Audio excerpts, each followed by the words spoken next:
Welcome to Evangelicalish, where we discuss the good, the bad, and the ugly of the American Evangelical Church, deconstruction, faith, and God's love through it all. Join us for these episodes live on our Evangelicalish YouTube page on Wednesdays at 9 p.m. Eastern, 8 Central, and 6 o'clock Pacific. Let's journey together.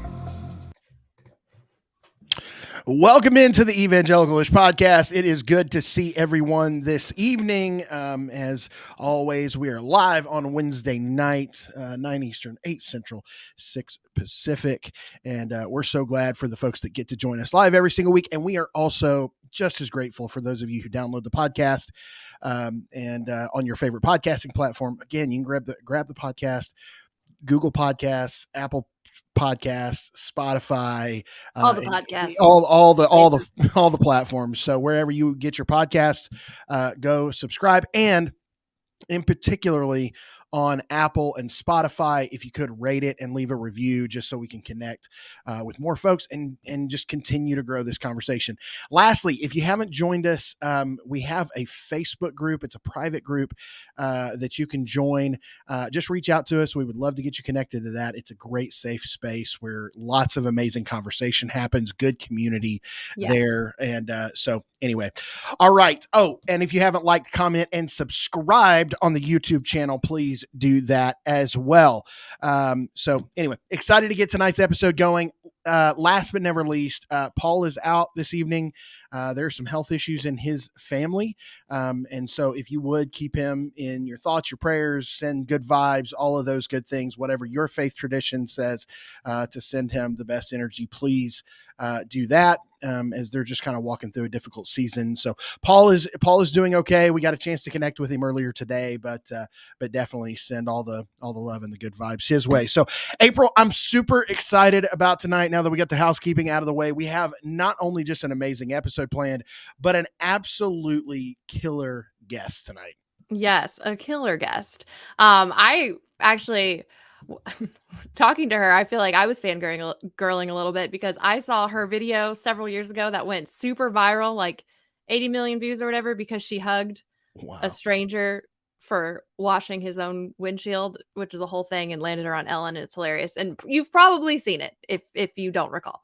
But yeah, so tonight we have best-selling author. She's a social media advocate. She's a blogger. She's a Christian author, but has more recently started talking about some deconstruction things and, towing that line with being a Christian author while also deconstructing. So she's in similar spaces as us. So let's welcome Mary Katherine Backstrom.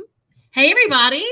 Hello. We're so glad so you just lost power a few minutes ago because you have storms. It's the strangest thing. I had my whole setup. I was really excited. I'm geeking out to be on your podcast. And it's funny you were talking about fangirling me because I totally fangirled you. We've discussed this. I think we're past that weirdness now. Yeah, we're past it. I've been on many a podcast, guys, but I've never set up for one like I did tonight. And I was ready. And then the power in that one room went out. Nope. I have flipped all the switches I know how to flip. Just the one room? Just the one room with the podcast. I don't know what that's about, but I'm in my daughter's room now. As you can see, I've got a collection of animals behind me, and I'm ready. Beautiful. Pre-deconstruction, I would have been like, the devil does not want you to be on this podcast. I know. I'm just waiting for the number 666 to show up somewhere, and then I'll just tune out because I'm done.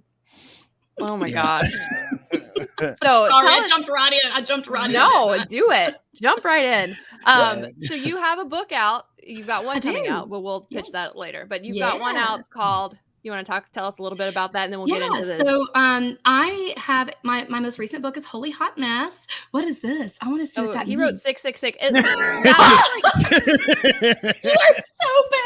And I screamed into the mic. I think I have already committed 3 podcast faux pas, but I'm here for it. You're the best, Jeremy. I'm dying. For those that are listening, Jeremy just showed 3 6s on the screen, but she was like, if they come out of nowhere, and I was just like, I just grabbed my pen real quick.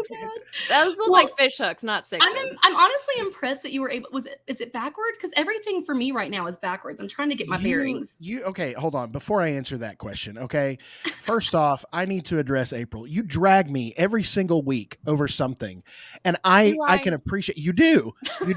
Every week there is something that you just get your shot in, and I sit over here like a good friend, and I just keep my mouth shut. And Good. anyway, You don't so always keep your mouth shut. Let's be you're real. okay. Keeping That's your probably mouth shut fair. is not something Jeremy does. Oh, Jeremy, is that kind of like, do you need somebody to be on your team tonight?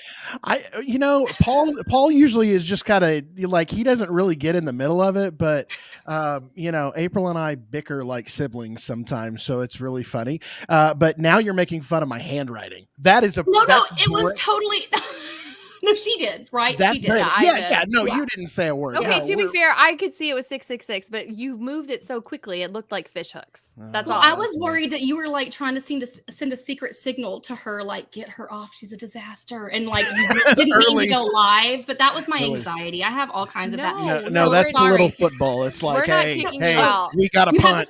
do you have a code word for things are No. going downhill? Is Foliage. it like banana? Get her off. Foliage. Yeah. Are you enjoying the spring foliage? That means get Oh us yeah, out of here. foliage. I love. Well, you Yeah. just let it out. Now it's not a secret. Well, okay. So actually, now that we have, Now now that I have tell us fully about your shown- book.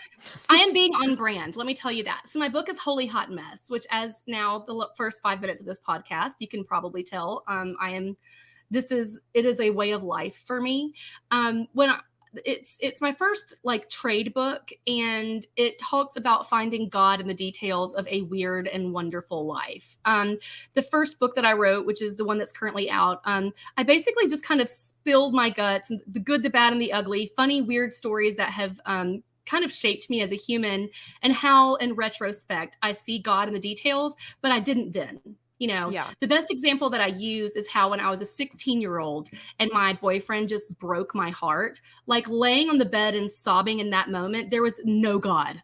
God was not there. He had abandoned me. But, at 38, happily married to my husband, and my friend who dumped me at 16 is now happily married, and we're all friends. It's hilarious now. And I can see what God was doing. And so that book was kind of like just going back like a forensic scientist trying to find evidence of God and all the mess. And it was just fun to write. And so that one's the one that I have out right now. Yeah. Yay. So go get her book. So speaking of your the good, the bad, and the ugly, one thing that we are going to talk about tonight is some of your story, which deals with probably some of the uglier lots of ugly. Lots of ugly.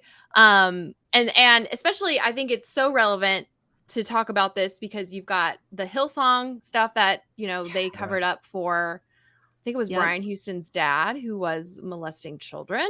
And then you know so much more about this than I do, but for those, because my audience is a little bit like they're not as into the evangelical world. So y'all, Hillsong is like the big church, and every big Christian song is Hillsong. Yeah. Most evangelical church sing Hillsong songs in their worship. Like it's a very big deal.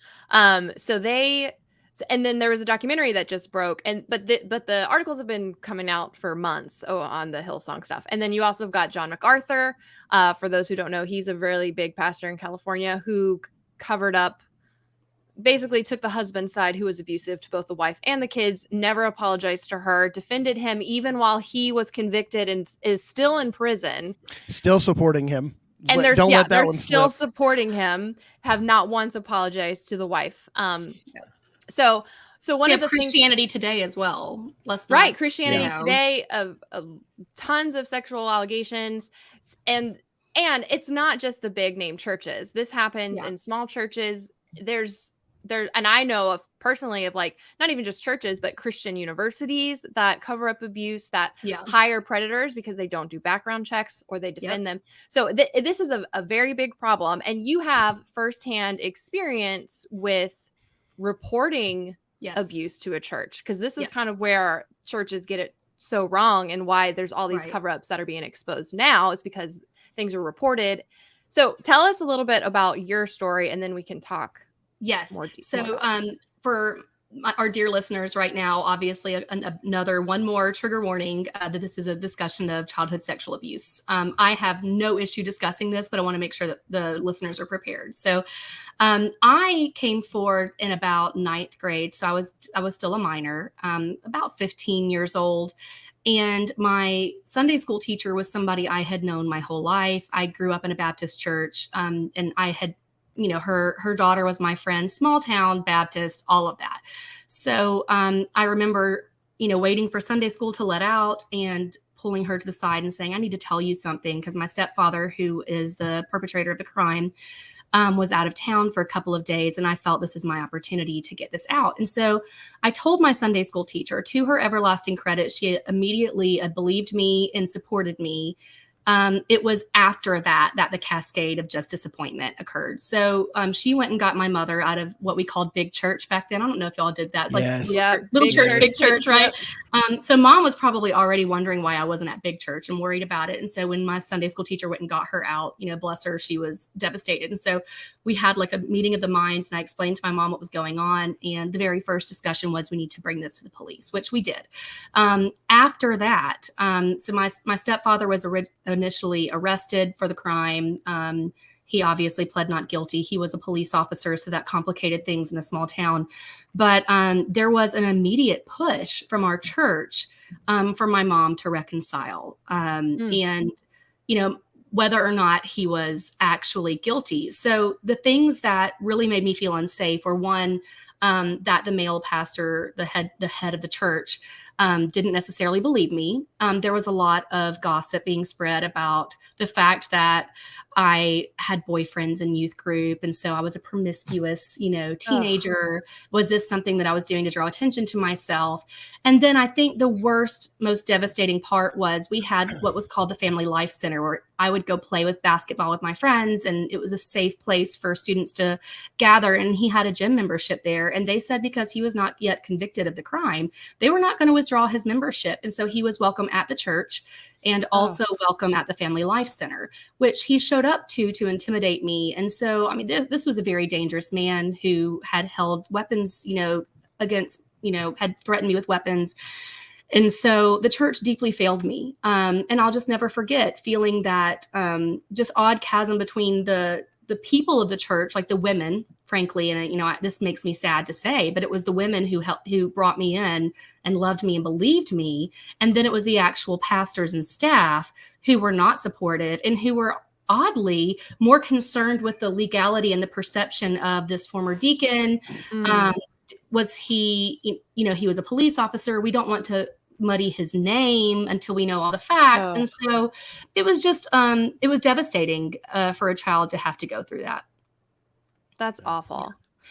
They failed me a lot and did not support me during the court process either. But in the end, I was one of the rare victims who had some semblance of justice. He was guilty, and he did have to register as a sex offender. And so in that way, I felt like I was able to be like, I told you so. But there's not a lot of peace that comes with that. It was my very first experience with deep, deep church hurt, having felt abandoned and not supported in my most vulnerable moment. So that was step one. That was the very first. And it was the protecting of the criminal, and the concern that what if I was lying? Well, and of course I'm sure that they never found it necessary to, be so swift with their reconciliation with you or their apology with you, or, there was no reconciling, none. There was no counseling services offered. There was no financial support for my mother, who was immediately destitute because she did the right thing and believed me and filed for divorce. And there was God judgment. For that Sunday school teacher, right? Like, you handled it right from jump. Yes. Yeah. Yes. And it was, I'm sure now that it's wild looking back on those days, I see those people as being like, everybody was 60, like everybody was an all-knowing. She was my age.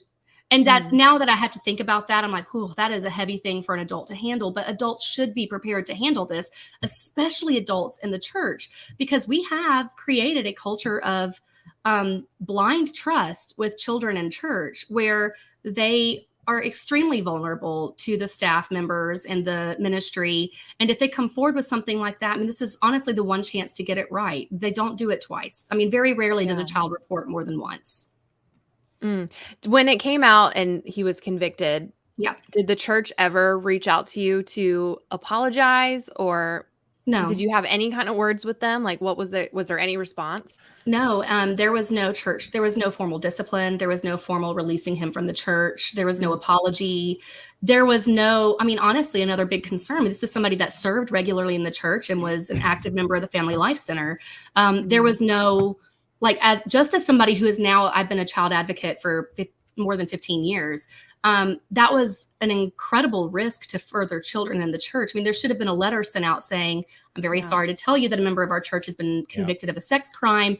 Talk to your children. And, if there's any information that you need to come forward, please let us know. But there was nothing. It was honestly, how quickly can we get this under the rug? Including me and my mom. I mean, she was just treated differently, when she had volunteer opportunities, for instance, with Disciple Now. Do y'all remember Disciple Now? Yeah, we did. They declined her. They wouldn't let her be a host for Disciple Now because she was like some stigmatized single mom. She didn't do anything.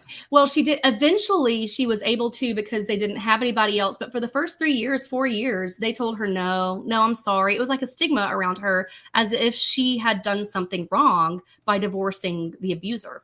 It was wild, guys. Just completely wild. So taking your child, oh my God. So taking your child out of a dangerous and abusive situation listen, I can't. It's a common thing.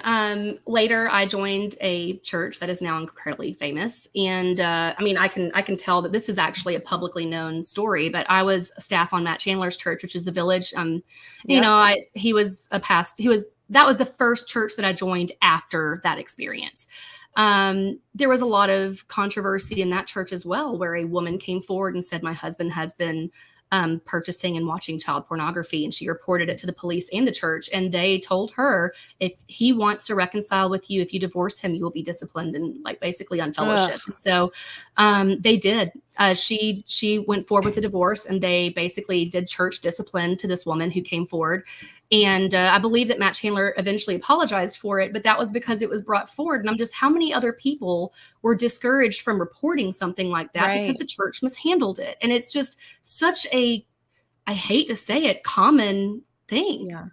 Well, they care so much more about their image and what it looks like. Because I remember, being a pastor's kid too, I saw so many pastors and people in ministry that did affairs or did things that were really shady, but it was always like, no, we're just not going to talk about it because it could hurt people's faith. It could literally send people to hell because they see these people fall, and then they're going to question their faith, and then they're going to not be a Christian anymore. And it was like, also the verse, don't touch God's anointed, was used a lot of not going after not just pastors, but any type of church leader. They tend to forget the scripture that talks about if you were to harm children, how God feels about that. It's I'm pretty sure it's put a millstone around your neck and throw you into the sea. That's the kind of anger that God has for harming children. When Revelation talks about Jesus riding back in on a white horse soaked in the blood of his foes, I feel like it's pedophile pastors that are the blood. Just slicing and dicing. I have no sadness for this. That is one of my favorite things to bring up, especially with those who are against tattoos, because it says his name was emblazoned on his thigh, right? So not only did Jesus have a tattoo, but he has one in a kind of provocative place as well. I love it. It's just like a tramp stamp. Yeah. Just straight up, it says his own name. I love it. But yeah, oh my gosh, it's this fixation on the most random, mind-boggling minutia that is just, but then like you said, I get so much pushback. So as I'm a Christian author, as we've already gotten out there, and the most discomfort that people have, both in the publishing industry and as my audience, is when I criticize the church, which I find to be really odd. I'm still a Christian. I'm still a person of faith. And people I believe is what Jeremy said. Why are you doing this? You're going to scare people away from church. Guys, this is the reality of church. If we're not addressing it, you don't think people are going to figure this out. And also we should be protecting people. My job inside the church is to fix the culture. Right. So I started working with the Children's Advocacy Center about 15 years ago as a court-appointed special advocate in Birmingham. And we started working on programs that would basically go teach ministers and any type of mandatory reporter how to handle a situation in which a child comes forward and reports abuse. I was very excited that this program was beginning and starting. And so I started calling churches asking if we could come in and help with their staff. Not a single church I called said yes. Nobody would agree to it because they couldn't. They were like, that just looks really bad for us. it's devastating to me that the church is more concerned corporately with appearance than actually protecting kids. And I'll just say that's what it is, because that's what it is. Yeah. And it's all these people that are like pro-life, save the children, save our children. Hashtag. Oh, they're the same ones who have all the crazy QAnon conspiracy theories about Tom Hanks and definitely a Venn diagram there. Yeah. It's like, and you're like, yeah. The Wayfair cabinets. I also, it's like, oh my God. That's a deep conspiracy. Guys, reality is the chance of a child being trafficked through Wayfair or through a pizza restaurant is so incredibly small. The chance of a child being sexually abused in the church is high. That is the irony of all of the QAnon people, because a good majority of the QAnon people that believe in the are also children trafficked under the White House, whatever the conspiracies are, like they make their whole thing like save our children.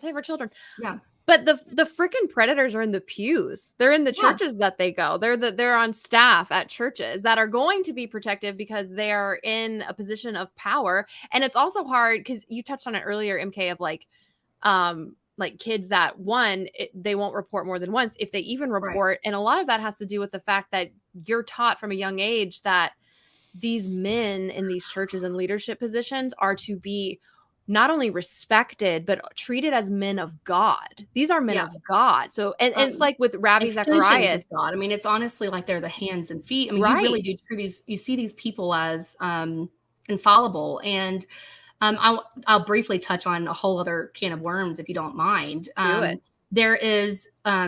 There is a lot at play with purity culture that keeps children from coming forward as well. And I personally can attest to the fact that, so I remember going to the True Love Waits rally, and this is so gross. I grew up Baptist too. So you're like, all the strings. I'm ticking all the boxes for you. I had a purity pledge card and a purity ring. So I still have one around here somewhere. I still have my ring around here somewhere. Are y'all ready for the grossest dark humor, like gallows humor ever? It was my abuser that gave me my purity rings. Oh, so cringe. So I went to the rally. I know it's extra gross, but also once you get to a certain place in life, you can kind of laugh about how dark and gross things are. I mean, weird. Therapy is for everyone, by the way. Amen. So I went to the True Love Waits rally, and I just remember them doing the rose thing where they pass a white rose around. Everybody smell it, touch the rose, check out the rose. And then it gets back to the pastor and he goes, who would want this rose? Like it's lost its delicacy, it's lost its beauty, its smell. Delicacy. And exactly. And I am sitting there as a child who has not had any type of consensual sexual experience. And I am sitting there thinking, do I owe my husband an apology? Like, I felt devalued by purity culture to the point that I was further ashamed to come forward and share that. And so that in itself, there's a lot of theological nuance to the lack of reporting and the mishandling of reporting. And that needs to be discussed. Well, I think that's kind of similar to something that happened to me. So I was also sexually assaulted when I was a virgin at the time, but I was in college, so I was a little bit older, but I had grown up in purity culture of, you save yourself for marriage and a woman's going to be damaged goods if you have sex. Purity culture never taught anything about consent. No. And so I felt like a chewed up piece of gum, even though it was something I did not choose. And it's a terrible system. Like the irony being for me is I decided to take control of my sexuality in college. Like, I remember having an experience where a girl asked me, how far have you been with a guy in high school? And I remember being like, oh God, that's an awkward thing. How do you answer that question? Oh, well, I did, so I was like, well, if I've already done this, at least I should probably do it and say I chose to, and so then I just started acting, it wasn't that also was not in my character. It just wasn't something I truly wanted. It was more of a reclaiming. And then I felt so dirty when I started dating my husband, who was a virgin when we, married. I apologized to him. I remember sitting on the side of his bed and sobbing like I owed him some huge apology for not being a deserving wife. And I will be damned if I teach my children that. 1,000%. And, because on the flip side of that, what they were telling us was like, hey, just do your best, Try to keep it in your pants. Oh, right. If you mess up, like just pray. There's grace ask for for you, forgiveness. Jeremy. There's grace and forgiveness. Because and boys then will be boys. just yeah. We're Mhm. sexual beings. We're driven by we're visually stimulated. That's my least favorite church phrase in like all the world. Men are visually stimulated. Well, gouge your fucking eyes out then. How It's about the that? worst, Jeremy. I mean, I had a youth pastor who literally told my mom that I needed, first of all, I had huge boobs in high school. Thanks God. That was great. I had the opposite. So I would love to have like taken some from you. Well, I was just like seen as a hoe, basically. We would go on like retreat and like you would have to get your bathing suit pre-approved and everybody had the same bathing suit, but mine always got declined because I had huge boobs. But I on the beach retreat with my basic like Amish bathing suit that I finally found at Walmart, we were all eating ice cream and the pastor was bothered by me licking the ice cream cone, and he let my family know that I had been seductive and that. And I will never forget being 14 and being like, how did I eat the ice cream cone wrong? What did I do? You know, and this is that man-centric just garbage purity culture. And it's not biblical, guys. It's not biblical. I know someone who went to Bob Jones University and women were not allowed to eat bananas in public. Like, it was a rule. If you cannot control yourself, Jesus Christ. Okay, but here's the other problem though. This is what screws guys up too in the long term, okay? Is we're taught, and then like shamed into this purity culture thing as well. And it's like, well, if you mess up, like you're dirty, but just pray and ask, talk to your, they always wanted to call like accountability partners, like your bros, just tell your bros that you're struggling, right? Yeah, or whatever. Right, well, so then but my parents were like uber serious about it. So like when I was in 6th grade, my parents got me a purity ring and they were like, you better keep it in your pants. We're not, dear. So I was always like scared to death. And then that goes into a whole nother thing and I'm not. But how can you enjoy, it's so hard to move on from purity culture to an enjoyable sex life. There it is. So what I was told was, when you get married, just save yourself and I literally had a youth pastor tell me one time, you're going to have your own personal porn star. You don't need porn. You don't need sexual encounters before you get married because you're going to have your own. And I was like, oh, sweet. I can wait. That expectation high. So my wife and I waited for each other. And I have shared before on my platform that it took us 10 years of marriage to learn how to enjoy sex because we were so broken by purity culture. Yeah. It was a war inside of our house. Because I thought for so long, and I'm ashamed of this, but more pastors have to talk about things they came up short on. Like it has to happen. Pastors start just talking about your shit. Like that's all I have to say. I'm glad that, I don't feel like you should feel shame for sharing that. I feel like it's important to normalize journeys everybody has, Jeremy. Absolutely. And what I would say is for a long time, I had the mentality that as a Christian man, I was owed sex from my wife. Yeah. And that it caused so much stress, so much damage, so much trauma between both of us. Sure. That it took us 10 years to get to a place where I was like, you know what? Whether she actually has a headache or just doesn't feel up to it, or exactly is, whatever, like quit taking, number one, men quit taking no personal. Like, right. It's not like you're ugly or she thinks you've gained a few pounds or anything like that. Sometimes is just we're tired. Thanks. And tired. Yeah. And the other side of that too is don't expect to get laid if you're not putting out emotionally and spiritually every day. Or can we talk about the importance of a mutual orgasm? Too. Say that. Have a freeze link for this conversation. I'm just saying, like, I love it. I'm here for it. My whole church upbringing, I was taught about men's pleasure, even as a kid, talking about marriage. Like, even when I'd go to women's events, even in the women's events, like, I thought I was an object. I thought I owed my my partner sex, and that it was like for him, for them, and. It didn't really matter for me. I was never taught about women's pleasure at all. It wasn't until like 2 years ago, like well into marriage, that I actually finally had an orgasm, and also normalized vibrators while we're at it. This is like the third or fourth time. LaCroix. I love LaCroix like it's really let me tell you, purity culture did me so much damage. My sex life, like my married sex life, was so bad for so long. I mean, really the whole thing, but especially in marriage. That a vibrator therapy changed my life. Changed my sex life. That was where the game changed for us, is when I was like, okay, first off, this is not all about me. Like, this is mutual, and my wife totally deserves to enjoy this as well.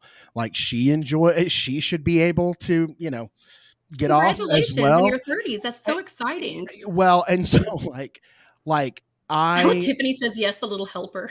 I got the little engine that could. I literally like, out of my purity culture, because I was so sheltered, I literally started doing research of like just what should I do? World, internet, just tell me. Can we discuss the fact that the Bible is like a super hot and sticky book? Like, yeah, I mean, have you read it? It's like, it's so odd, the things that we choose to sanitize about scripture, because sex is like very, very, very God made, and it was intended to be enjoyable. And it's such a strange thing that we have stripped that away from Christian culture, because it's very harmful to marriage. It's very harmful to confidence. It's harmful to your physical health. I mean, it's just, it's sad. And you're further along in your journey from deconstructing purity culture, April, because I still blush in rooms with adults, and I just don't want to be that way, Yeah. And I was a senior in high school, y'all. And this will, I'm an author now, so this will tell you like who I am as a person, but somebody had written orgasm on the board, and I went and fixed it to organism, because I really cannot stand to see misspelled things. And, it was a moment where like a girlfriend pulled me aside, and she goes, I mean, did you know that was a word? No, this was before, I guess, we had smartphones to find things. And so, self-education did not begin until my late 20s. Not even about sex too, but just like, well, I guess it's sex related, but just like reproductive stuff. It wasn't until I was married and like wanting to have children that I even realized that I could really only get pregnant like 2 to 3 days out of the whole month. Like, I literally thought that anytime I had sex, I would get pregnant. Is April frozen, or is it me? No, April is frozen. Like, that was cute. You froze for a second, April. I thought it was me, but it was Am I back? No, you're back. Like, you didn't understand. Okay. Well, I didn't. That's in Alabama, and a lot of very conservative Bible Belt states, sex education is attacked. The irony being that teen pregnancies are through the roof in states that don't properly educate about reproduction. And I was one of those people. I mean, I didn't understand how you became pregnant. When I wanted to have children, my obstetrician sat me down and discussed how to get pregnant, and it was news to me. Not complete news, but the functions and the mechanisms and how to like actually get pregnant was news to me. 29. Yeah. I so still odd. Like, I've got this thing now where I feel like I have an insecurity that I just don't know things, because I was homeschooled and in the church. There's a lot I don't know. I mean, I was taught that all the dinosaurs went extinct in the flood. So still learning some new science. But y'all believed in dinosaurs? See, there's a whole set of dinosaurs are things. So good for you. I guess we were progressive. I'm looking at teen birth rates by state. Let's hear it. You're gonna be shocked to find out that all 3 of our states are in the top 10. Oh my gosh! Let's hear it for Alabama. Are we number 2 or 1? You are number 5. Oklahoma is number 4. And where's Tennessee? Tennessee is number 10. Barely made it. But to round out the top 10, Arkansas, Mississippi, Louisiana take the top 3 spots. Yep. Oklahoma, Alabama, West Virginia coming in hot at number 6. Kentucky at number 7. New Mexico at 8. Texas at 9. Tennessee at 10. And are those all red states? Those are all extremely red conservative places. Yes. I am not surprised, but it's just such an interesting and most thing in the South, right? Well, and then also the people who are very pro-life, you would think would be at least pro-sex education. No. It would make sense, wouldn't it? It would make sense. Don't speak with we don't use logic here. Yeah, don't hit us with logic and reason. If you're gonna be like, I don't want abortion, then you probably shouldn't want teen pregnancy, in which case you That's should what I've probably been educate screaming teens. that. I've been It's screaming that. I'm like, if churches would just start talking real about sex yes. instead of these like, this purity culture bull crap that, Shaming. There's just nothing but is shrouded in shame. And then you because end here up we with, are, yeah. three of us that have been, obviously I would never, I would never equate the things that I've walked through out of that to being abused, so I would never say that Trauma I was is trauma. on Everybody that has their own. level. But what I would also say is that all three of us here have been greatly affected. So many people inside these comments have been greatly affected, and we all have grown up in like these areas. It's like, how can y'all not? 2 and 2 is like 4 every single time. Every single time. And so like at some point somebody's got to wake up and realize this uber conservative purity culture bullcrap is literally it's not it's only just is it hurting the like opposite. it's hurting people that just go through it that aren't abused, Right. but it also gives cover for abusers. 100% gives cover for abusers. It's and I would argue that it increases instances of abuse by suppressing sexuality. I mean, people make it a shady thing. I mean, the Catholic Church is a really good example of this. I hate to say. Well, purity culture, I've seen a lot of people compare it to rape. It's rape culture. I'd be interested in that. Makes a lot of sense to me. Well, our friend over at the Preacher Boys podcast, Eric, does an amazing podcast. He grew up in an independent fundamental Baptist church and has an entire podcast dedicated to calling out the abuse inside of the independent fundamental Baptist cult. And he literally has shirts that say purity culture is rape culture. Well, it's the basis of both being that a woman's value is intrinsically tied to her sexual, currency, basically. Mm-hmm. Well, and I was having a conversation with a fellow pastor here who I greatly offended, uber conservative, but also like very Islamophobic. And he went off on a tirade at a luncheon for pastors about, we can't even trust them the Muslims because Lord help us. because, they all, they're obviously predators. They, because they're all about getting their virgins in heaven.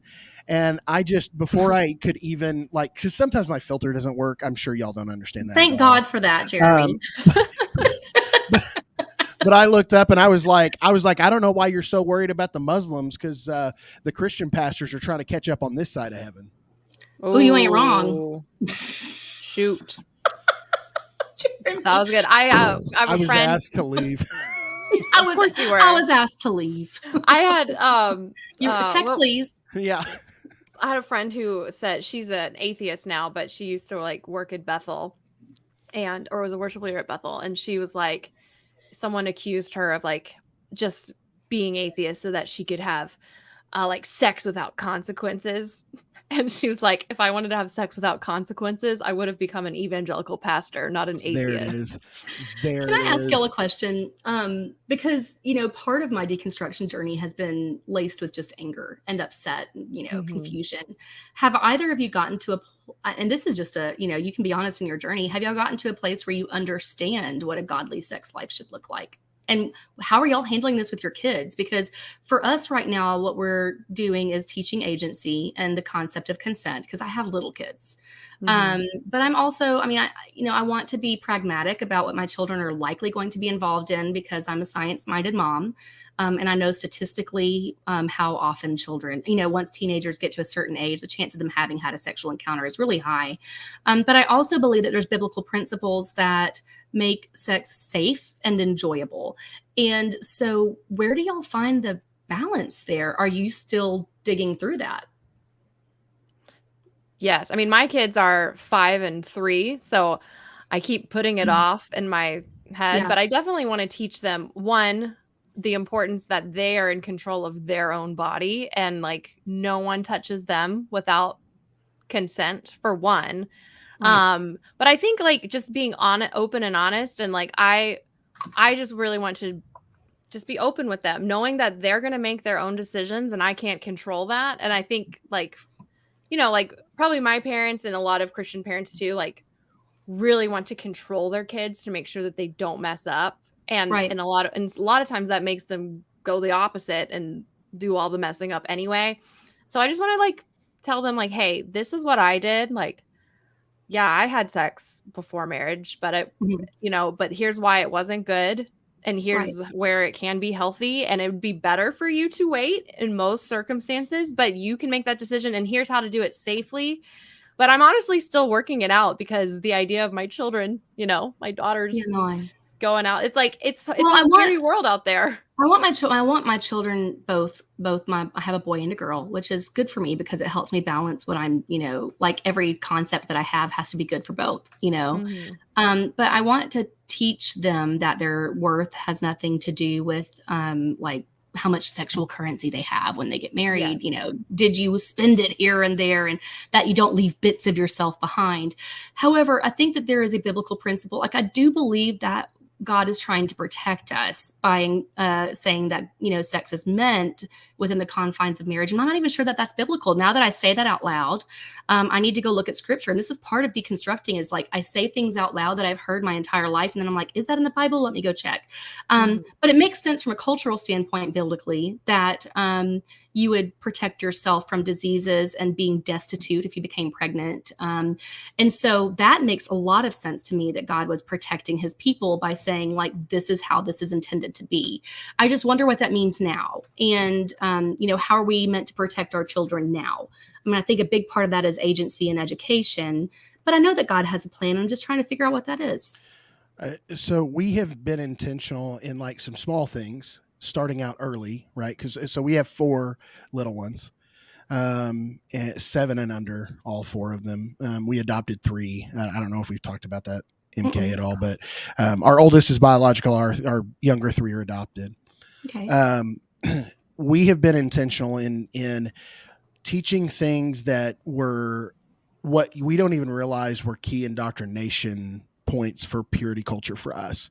Mhm. So in other words, like, how many times have you seen, and this seems so innocent, how many times have you taken your child somewhere and you bump into like an old friend or, an aunt or, second, cousin or whatever that you never talked to. Right. And they go, oh my goodness, this, what a cutie, come give me a hug, that kind of thing. And your kid kind of cowers at that a little bit. Yeah. Right? My kids don't do that. We're like, nah. Well, how many times do you see parents say, oh, it's okay. Right. And they shove their kids into that, right? Yeah. You are, what you're actually doing is you're teaching your child that their consent is not important. Right. Yeah.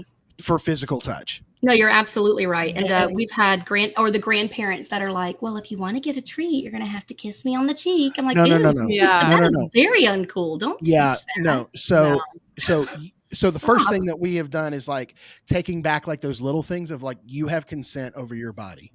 And that comes to hugs, kisses, high fives. Good. You have consent over your body.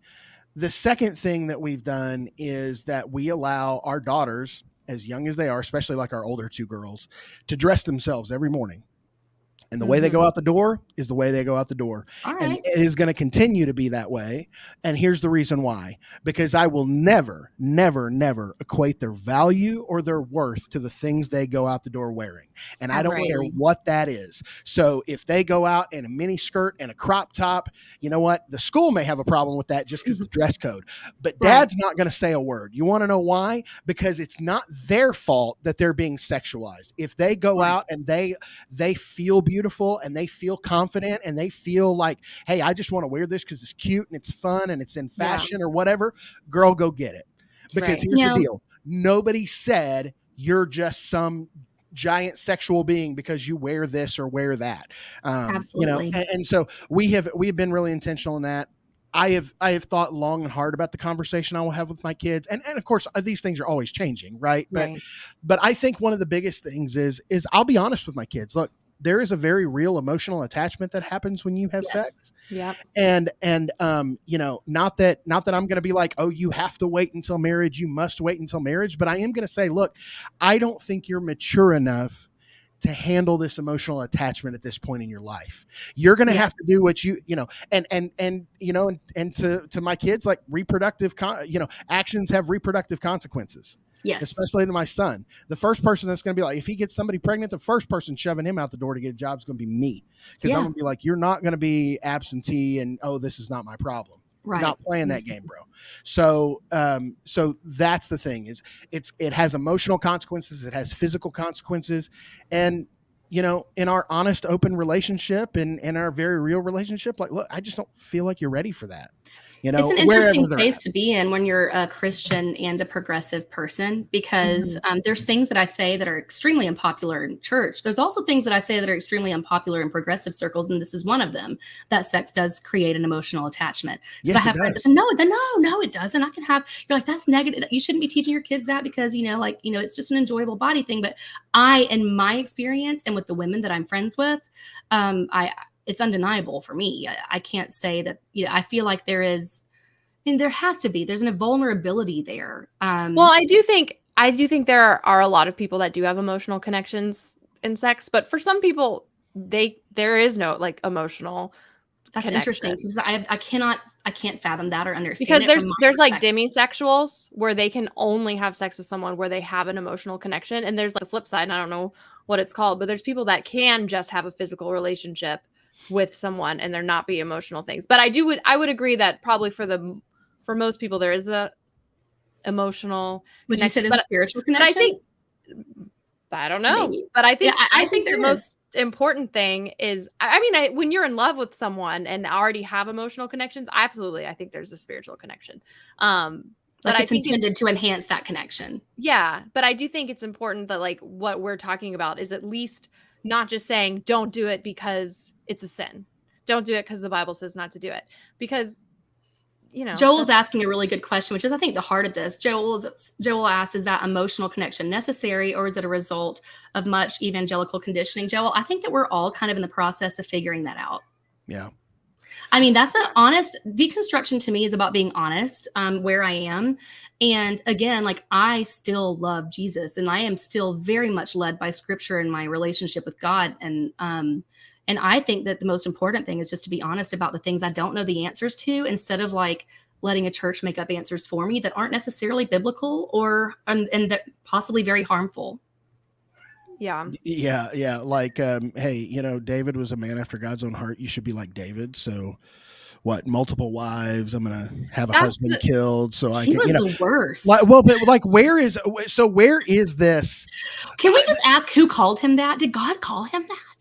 Did he not himself that? God's, well, I mean, yes, I'm there curious. is some Is debate. I'm a man after God's own heart. There's some debate on who wrote that. Yeah, it is written from the prospect of God, but it very well could have been David writing about himself. Because I mean, God didn't David literally write it. I mean, I'm a man after God's own heart. But that's like basically like in John, you read, you know, the disciple whom Jesus loved, like he's referring to himself, you know, and it's like, okay. But, well, it's like all the Theobros think when Paul says all scripture is God breathed, that Paul's writing about his own letter. His own letters that like, he's not. He of course knew were going to be canonized by some random ass group of guys 500 years later. That is, yeah.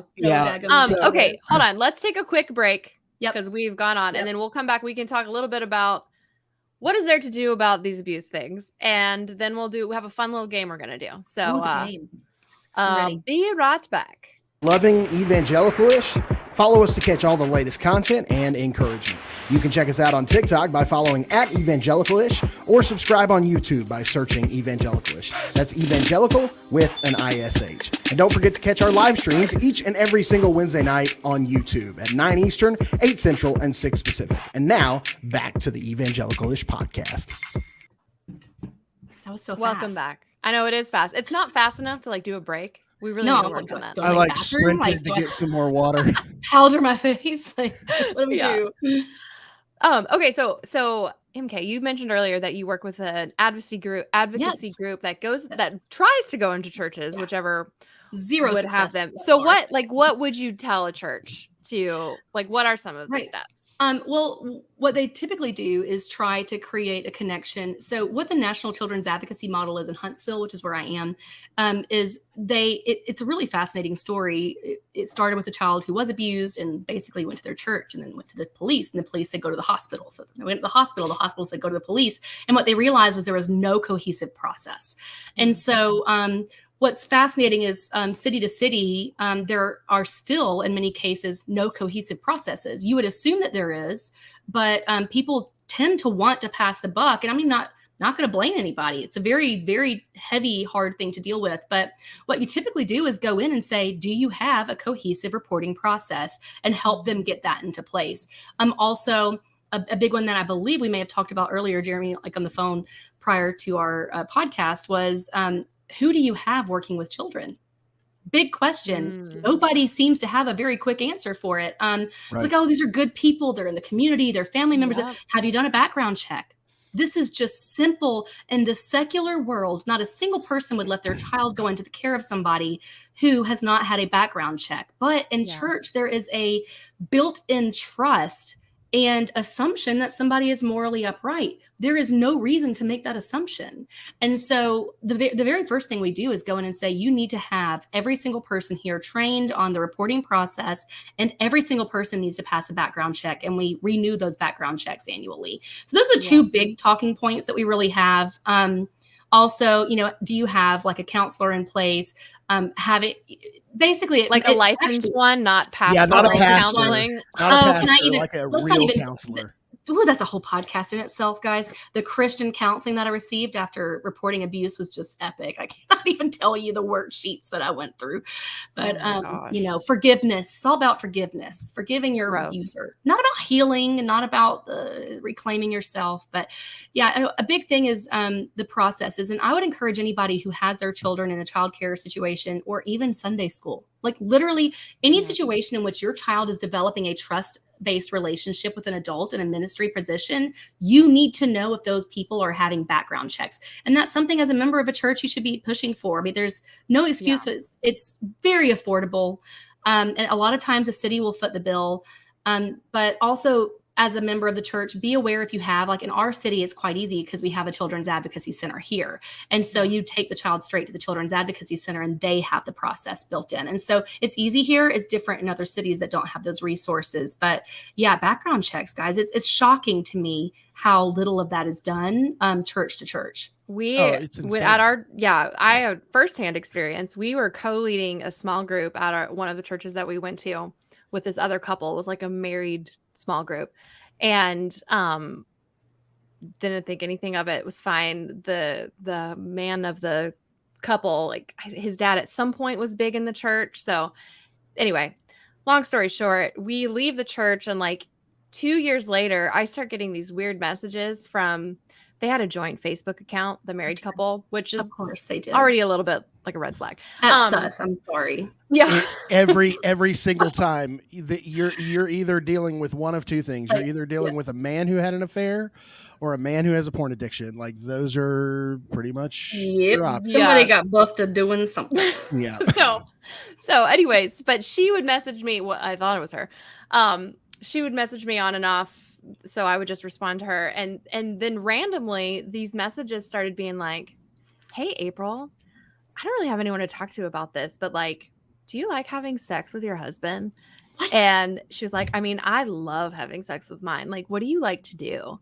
What? And like, I'm like an open book usually. So, but I was just like, I mean, and this is before I deconstructed. So honestly, like, I wasn't like loving it at the time because it felt like a chore, but I was like, I mean, yeah, it's good. And then she was like, well, like I am like a girl that loves BJs. Like, do you? And I was like, was this an actual? Oh dear. No, these were real messages, and I thought they were weird, and I kind of like got out of it. And then I went and saw, I just happened to be visiting this old church like a month later, and I saw one of my other friends, and I was like, I got the weirdest message from so-and-so. And my friend was like, was it sexual in nature? And I was like, yeah. And they're like, yeah, that was the husband. He's apparently been a sex offender the entire time, and the church never ran a background check. He also volunteered with the kids. Great. Never did a background check. Well, yeah. And then once the church found out, they never sent out any type of thing to be like, hey, by the way, this guy's an offender, still doing shady things. There are literal like playlists, 15 or 20 minutes long a piece on YouTube of, do you guys remember that show, like To Catch a Predator or whatever? Yes. Literal playlists that are like of religious background people who got caught on to catch a predator. Yeah. It's the trust. It's the built-in trust. And I think that's extremely heartbreaking because, corporately, like the church should be protecting that trust. And so you would think that they would take every effort to put systems in place that would make church safe and say, hey, what's fascinating to me is there's a scripture and I forget where it is. It might be Proverbs. Jeremy, hopefully one of you know. I'm going with Jeremy because you're a pastor, but did you go to April? I don't know what your degree is in. You My may know degree's this. in journalism. Okay, well, you might know this, but there is an actual, there's a Bible verse that says, it talks about the height of railing around a roof and how if you are that if somebody falls off of your roof, that their blood is on your hands if you did not take the effort to put the appropriate railing up around the roof. And I found that to be such an interesting thing because that is about community responsibility. And that extends to pretty much everything. That is like the church. We have no railings. We have no guardrails in place. And so like the proverbial blood of these victims is very much on their hands. Well, they're doing nothing to prevent these things. They're preventing the wrong things. Like Dan and Jonita too in the chat said like can't be LGBTQ and work in the nursery. I have a friend who went to a Christian counselor at a church and expressed gender dysphoria and was like, I don't know what to do about this. And then, which is supposed to be a private thing, but it's pastoral counseling. And then after that, they told him he couldn't work in the kids anymore. I have had an experience in a church counselor who outed the child to the parents because they believed that they were in a counseling situation that was protected in their privacy. Is that my kid screaming? Probably my kid screaming, guys. I'm on bot time at this point. So yeah, it's definitely my kid screaming, which means my husband's in struggle bus. But it's all life. It's all life. But all that to say, I'm ADHD and I forgot what I was saying. So I was talking about LGBTQ. That they believed that they were protected because they were in a counseling relationship. They did not understand that it was a Christian counselor who did not abide by the state laws. And so when they came to that counselor with their gender dysphoria, they went straight to their parents. That was not a safe situation. Because and here's the thing people need to understand, and I make this abundantly clear, not because I'm ever that person. But first off, when people come to me and say, oh, Pastor, can you counsel us? I say, I can coach you. But if you need counseling, you need to go see a professional, right? Absolutely. Like, I can give you life advice. I can come alongside you and be your friend. Like I would love to do that. But if you need counseling, you're not getting it here. And the other thing is that like you're talking about, they don't follow state laws. There is no requirement for pastors to have to follow HIPAA guidelines.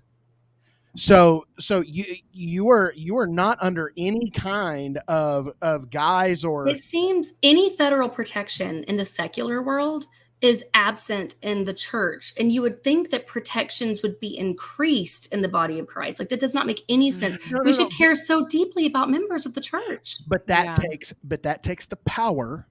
You're right. Away from the Christian nationalist old white men who have been able to run this country any way, shape, form, or fashion that they want to. Yep. Yeah. And so what they're doing is, it's the same thing that, that we hear from the extreme right all the time, less government, less laws, because if there's less government and less laws, the Wild West sounds great to them. I'm just going to tote my gun around. I'm going to shoot who I want to shoot. I'm going to drink what I want to drink and do what I want to do and tell everybody else that doesn't look like me or have the money that I have how to live their lives. Not even mentioning the whole, you don't need therapy. You just need Jesus. Just need to pray harder. I'm telling you right now, if it was just Jesus for me, I'd be dead in the lake right now. Yeah. I mean, bottom line, the miracle of science has saved my life, and I thank God for that. And to me is, I'm with you though, because I prayed. I had suicidal ideation, but I struggle with bipolar manic depressive disorder, and at my lowest times, there are times where I feel like being absent from this world is a great idea. And my faith never stopped that from crossing my mind. It was medicine that did. No, that's exactly right. Yeah. Jesus gave me an incredible miracle. He did a great and mighty work, and it's called Zoloft. It's really cool. I love it. It's a miracle. I love that. Just some Jesus and Zoloft.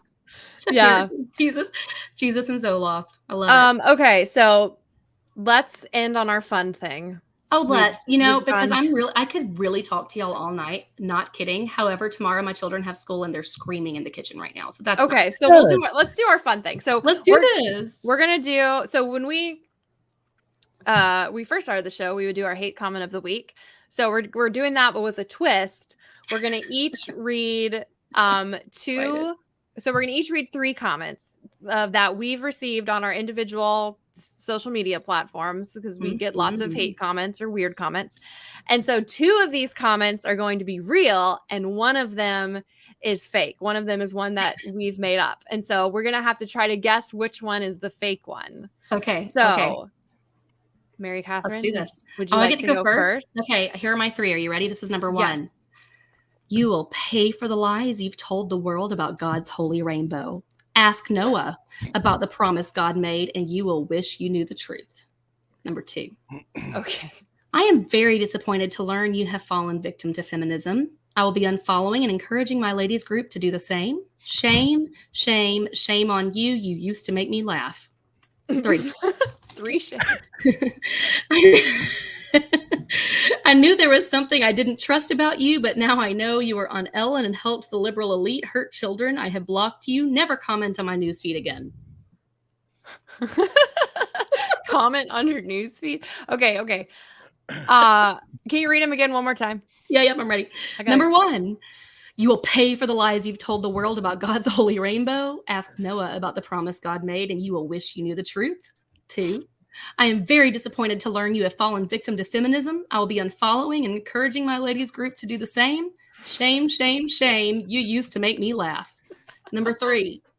I knew there was something I didn't trust about you, but now I know you were on Ellen and helped the liberal elite harm children. I have blocked you. Never comment on my newsfeed again. Okay, so there's lots of votes for number 1 in the chat. Yeah, feel free to... I feel like number 2 and number 3 have that like that troll vibe to them, just like that. Number 1 was too straightforward, wasn't it? It was too straightforward. It sounded like, I don't know, an author It was wrote number it. 1. It was number 1. However, I have to say, I didn't even get to vote. Crap! All the other ones were just flying in. Oh, people I know. are saying It's fine. I was going to say 2, so I would have got it wrong. You were wrong, April. But here's the sad part. Number 1 was like in the same vein of a comment I've received before, but I couldn't find it, so I just made it up. That's what I told. I was talking to Beecher, my spouse, before this. I was like, this is really hard to come up with a fake one because so many, like the real ones are so crazy already. Honestly, the real ones, like we should just. There's no fake, because honestly, all of these I could not have really made up on my own, because they have been commented at some point. Mm-hmm. If it hasn't yet happened, it will happen tomorrow. Yes. All right, let's hear yours. Jeremy. All right. I'll go. Well, easy to see you are full of Antichrist. Have a good day. I rebuke you in Jesus Christ's mighty name. That is the first one. You're full of Antichrist. The second one is, you look like if Luke Combs and Matthew McConaughey had a baby. Oh. Is that a compliment? Luke Combs, dadgum, I don't know. I'm going to have to Google Luke Combs. Keep going. I don't know how I feel about it. It just was what it was. The third one is, let's see. I actually had a few that I really liked. Third one is, there should be no reason a pastor is buying a margarita, so they are crying because they know here's a pastor who is never going to give us truth. I don't know. I'm gonna say number 2. I think I looked up Luke Combs and I see it though. That's the problem. So I was originally going with number 2. I'm going to go with number 3. The margarita is very specific. So we've got lots of votes for number 2 and a vote for number 1. So I say 2. MK says 3. It was number 2. Got one. I have been compared to Luke Combs a number of times. I have never gotten to Matthew McConaughey, obviously. That was throwing me a little bit. I'm not gonna lie. Yeah, so I just added that to the end. I didn't want to hurt your let it be what feelings it and say I was. didn't believe it, Jeremy. No, I don't look like. Listen, I'll bring my wife in here and she'll be like, "He doesn't freaking look like Matthew McConaughey." That's great. Like, April, I'm super excited to hear April's, because it was really hard to narrow these down. I had like 15 Antichrist ones. I was like, I'm gonna go some Jezebel's those spirit. are old. Oh, he's got the queer. Okay, so are y'all ready? I'm ready. Okay, he's ready. Here we go. He's filled with the spirit of the Antichrist. Continue. You're the reason no one finds women funny. Literally no one. So that's number one. That's very sexist. Yes, I get lots of those too. Yeah. Lots of men real mad. God, that Okay, was good. Literally here's the no next one. Why don't you grab your pointy hat, get on your broom, and eat some children already? And eat some children. Yeah, they're calling me a witch. Just a little more creative, I guess. And then the last one is redheads are the soulless reincarnate of the fallen Nephilim. Don't let her sexy distractions lead you astray. I think I saw that comment. I think it's real. Yeah, I think that one's real too. I think that one's real because that's so the fallen Nephilim. I mean, that person's in it. Soulless reincarnate of the fallen Nephilim. I'm going number 2 because like eating kids that's extreme. Like I know you've been called a witch quite a few times. Jump on your broom already is a little. Yeah, I'm gonna go 2. Yeah, eating kids. I think the fallen Nephilim is real, and I'm dying to know. Oh, I feel like we've talked about that one. I feel like that one. I think I saw that one. Yeah, I did make a video response to the fallen Nephilim because so I did see that one. It was in my Twitter bio for a while too. Okay, I knew it. I knew that one was familiar to me for some reason. Yeah, so the fake one is the pointy hat eating children one, but it was based on a real comment where someone just said, "Shut up and get on your broom." That's the problem. Is they're not the exact, but they've happened because the rainbow comment has happened. Somebody told me to ask Noah. See, y'all made your comments worse. I tried to like boost mine to make myself feel better. I was like, Luke Combs and Matthew McConaughey. That's why it was more obvious though, because I was like, that could be kind. That's actually kind. That could be a nice one. That was like, I was like, man, I don't know. That wasn't like, I couldn't say that was a lie. That's I thought you were excited to be a Matthew McConaughey lookalike. I didn't want to say no. I would have been excited. Actually, I really like the Luke Combs comparison because he's very, very talented. So, I know he's a cool. Well, I just looked him up and I was like, the beard makes it happen. It makes it happen. The beard makes it happen. Also, I was on the top 25 country music chart. So whatever. You did with your Brandon song. Yeah, it's pretty great. I heard that, but I didn't know you charted. Congratulations. Yeah, we charted. Yeah. So, I mean, but here's the sad thing about being famous on social media. Did you get paid? Because if you ask me, I rarely get money when I get famous for something. It's just like, oh, that happened. But I still have student loans. Nothing makes me money. Like, right. People are like, oh, you influencers. Oh, it's just so amazing. Like, and I'm like, I know people are like, what are you going to do with Ellen's money she gave you? I'm like, the $20,000. Well, let's see. I've been doing this for 6 years for free. So if you divide that by the hours I've spent, roughly, I've recouped about a penny an hour at this point. So I'm going to keep it. That's good money, Yeah. Well, that's absolutely right. It's like, for 60 cents and a pack of gum and, an iPhone, I can show you how to be an influencer too.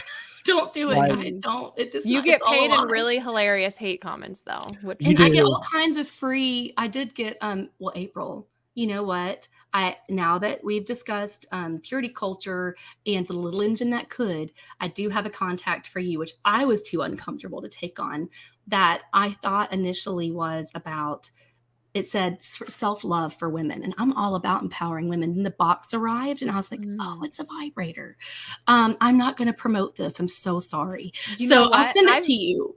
Send it to me. I actually have reached out to my favorite vibrator company 3 times to be like, I want to do a partnership with you. Is it Vush? Vush? No, it's not. But they haven't emailed me back. Don't say their competitor's name out loud, because I'm telling you, we might have you a good sponsor for the next Evangelical-ish podcast. Because I am like, I literally wrote my email. I was like, there is a group of women that the sex industry has not tapped into, and it is women recovering from purity culture. Listen, I was like, I will. The next episode brought to you by Vush. April is typing like there's an entire industry that that sex toys have not gotten to, and it's that haven't touched yet. It's deconstructing purity culture women, and I will be glad to penetrate that for you. No, I would. Can you imagine them getting that email like, I'm going to be honest with you, I don't feel like our target audience is Sunday school women, but you do you. There's girl. the thing, we're not Sunday school. We've graduated and we are out wandering in the wilderness, not knowing what to do. What women's pleasure? I still pop in sometimes and make everybody uncomfortable and then leave. I don't know why. I just keep doing it. I keep trying. I'm going to keep trying. No, you're fine. You're fine. But hey, if someone's out there that works for a vibrator like a sex company that sells vibrators, please reach out to me because I will forward you the email, I will girl. seriously promote that. I've got you. I'm forwarding the email tonight. Perfect.